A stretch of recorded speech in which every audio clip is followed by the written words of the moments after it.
প্রিয় দর্শক, কেমন আছেন? নিশ্চয় ভালো। তো আজকে আমি আপনাদের সম্মুখে তুলসী পাতার গুণাগুণ সম্পর্কে আলোচনা করব। প্রাচীনকাল থেকে সর্দি, কাশি, ঠান্ডা লাগা ইত্যাদি নানা সমস্যায় তুলসী ব্যবহৃত হয়ে আসছে। ঠান্ডা ও সর্দিজনিত যে কোনো সমস্যায় তুলসীর রস ও মধু একত্রে খেলে ভালো ফল পাওয়া যায়। এই গাছের রস কৃমি ও বায়ুনাশক।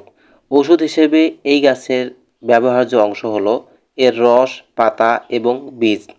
ঔষধি গুণের এই তুলসী গাছের পাতা আরও বিভিন্ন রোগ সারাতে কাজ করে, যেমন ফুসফুসের দুর্বলতা, কুষ্ঠ, শ্বাসকষ্ট, চর্মরোগ, বক্ষ বেদনা, হাঁপানি, হাম, বসন্ত, কৃমি, ঘামাচি, রক্তের চিনির পরিমাণ হ্রাস, কীটের দংশন, কান ব্যথা, ব্রঙ্কাইটিস, আমাশয় ও অজীর্ণের তুলসী দিয়ে তৈরি ওষুধ বিশেষভাবে কার্যকর। তুলসী ব্যবহারে উপকারিতা: সর্দি কাশি কমিয়ে দেয়, গলা ব্যথা দূর করে, ক্যান্সার প্রতিরোধ করে, রোগ প্রতিরোধ ক্ষমতা বাড়ায়, ওজন কমায়, ডায়াবেটিস চিরতরে দূর করে। যারা গর্ভবতী মা আছেন তাদের ক্ষেত্রে এই তুলসী পাতা ব্যবহার করা যাবে না, কারণ তুলসী পাতা ব্যবহারে তাদের রক্তক্ষরণ হতে পারে।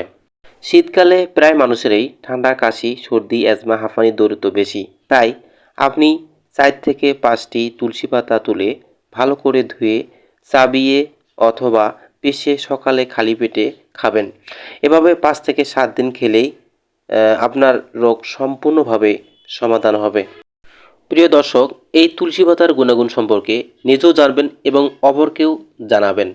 তো দর্শকবিন্দু, আমার এই ভিডিও যদি আপনাদের ভালো লাগে এবং আপনার উপকারে আসে, অবশ্যই লাইক, কমেন্ট করে এবং সাবস্ক্রাইব করে পাশে থাকবেন। তো আজকের মতো এখানে শেষ করতেছি। আল্লাহ হাফেজ। আবারও একটি ভিডিও নিয়ে আসবো আপনাদের সম্মুখে।